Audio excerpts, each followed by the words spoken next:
wabarakatuh. Kami dari kelompok 7 akan mempresentasikan tentang manajemen jasa-jasa bank yang beranggotakan saya Lika Mega Putri, NIM B101 70387.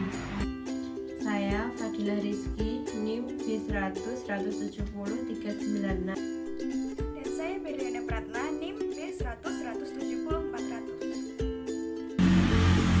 Selanjutnya, di sini kami akan mempresentasikan hasil diskusi kelompok kami mengenai manajemen jasa-jasa bank. Yang pertama, pengertian jasa bank. Jasa bank adalah semua kegiatan yang langsung maupun tidak langsung yang berkaitan dengan fungsi bank sebagai lembaga yang memperlancar pembayaran transaksi perdagangan, memperlancar peredaran uang, serta memberikan jaminan kepada nasabah-nasabahnya baik secara langsung maupun tidak langsung, serta memberikan keuntungan kepada bank secara finansial maupun non-finansial. Selanjutnya, bentuk jasa bank. Bentuk jasa bank ada 6, yaitu yang pertama, jasa bank yang langsung berkaitan dengan fungsi bank, misalnya clearing, transfer, dan insako. Yang kedua, jasa bank yang tidak langsung berkaitan dengan fungsi bank, misalnya asistensi atau pelatihan kepada nasabah. Yang ketiga, jasa bank yang memberikan keuntungan langsung kepada bank, misalnya pengenaan biaya transfer dan biaya clearing.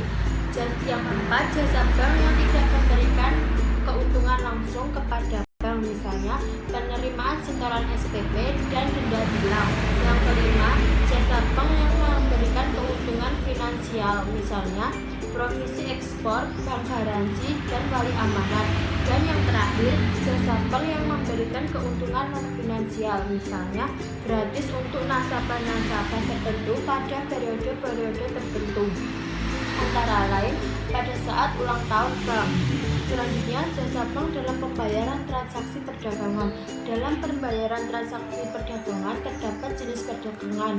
Terdapat 2 jenis perdagangan. Yang pertama, perdagangan dalam negeri dan perdagangan luar negeri.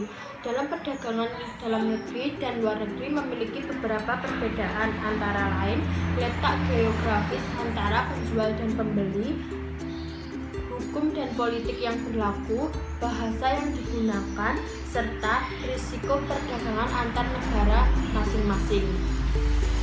Kemudian yaitu keterlibatan bank dalam perdagangan dalam negeri. Yang pertama yaitu menerbitkan cek, yang kedua menerbitkan balyet giro, yang ketiga setor dana ke rekening penjual, dan yang keempat yaitu transfer dana ke rekening penjual. Selanjutnya yaitu mekanisme perdagangan internasional.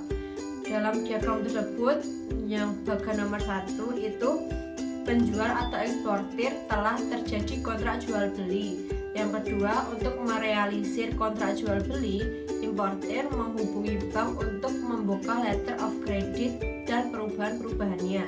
Yang nomor 3 yaitu bank pembuka letter of credit di Indonesia menerbitkan letter of credit dan mengirimkannya ke bank luar negeri yang menjadi korespondennya.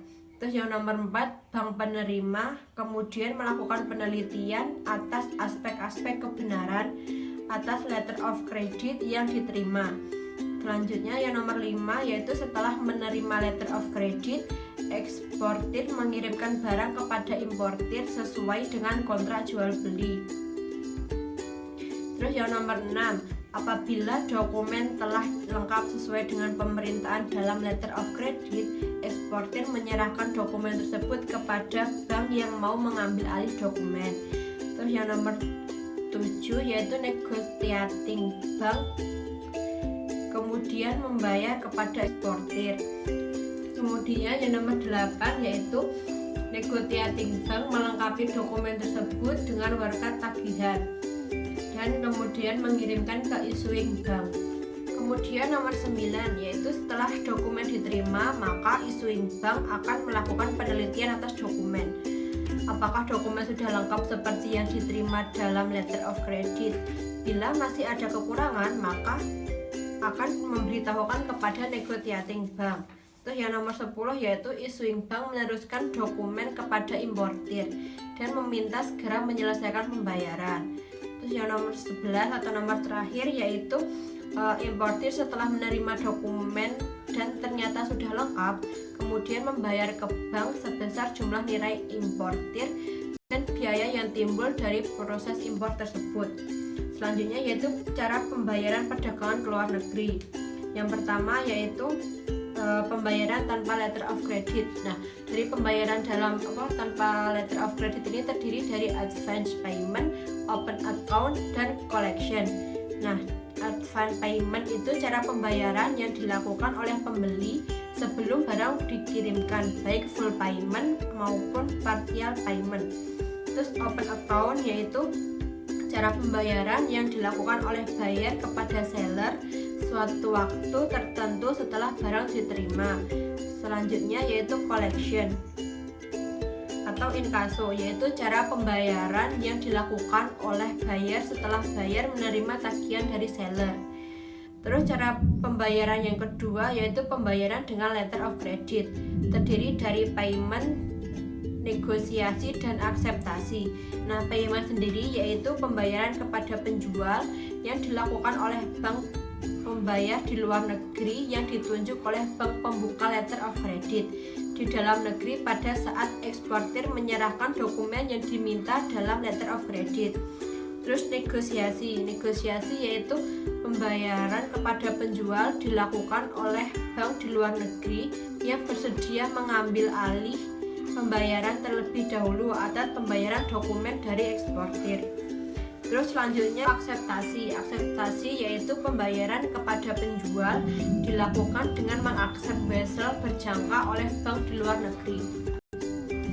Selanjutnya saya akan membahas mengenai kredit dokumenter atau letter of credit. Nah, kredit dokumenter ini merupakan jaminan pembayaran bersyarat yang mana bank memberikan surat jaminan untuk membayar kepada penjual atas permintaan dari pembeli.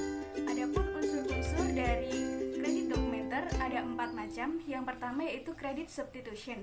Nah, credit substitution ini bank menggantikan kredibilitas pembeli dengan kredibilitas yang dimiliki oleh bank terkait.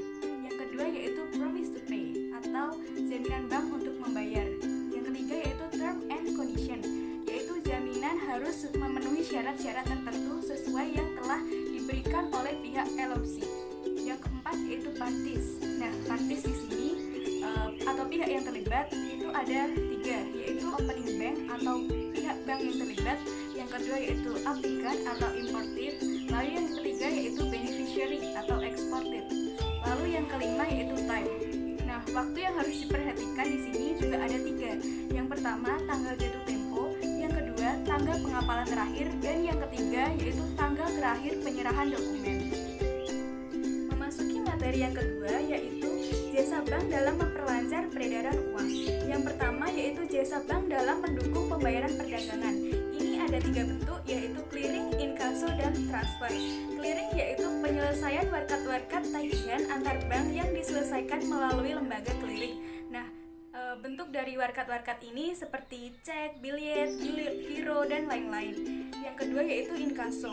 Inkasso yaitu kegiatan jasa bank untuk melakukan amanat dari pihak ketiga berupa penagihan sejumlah uang kepada seseorang atau badan tertentu di kota lain yang telah ditunjuk oleh si pemberi amanat. Lalu yang ketiga yaitu transfer. Transfer yaitu kegiatan jasa bank untuk memindahkan sejumlah dana tertentu. Selanjutnya yaitu jasa bank dalam memperlancar peredaran uang. Ini terkait dengan fungsi bank. Yang pertama yaitu jasa penerimaan setoran, yang kedua yaitu jasa pencairan dana. Nah, jasa-jasa ini dapat dilaksanakan setiap hari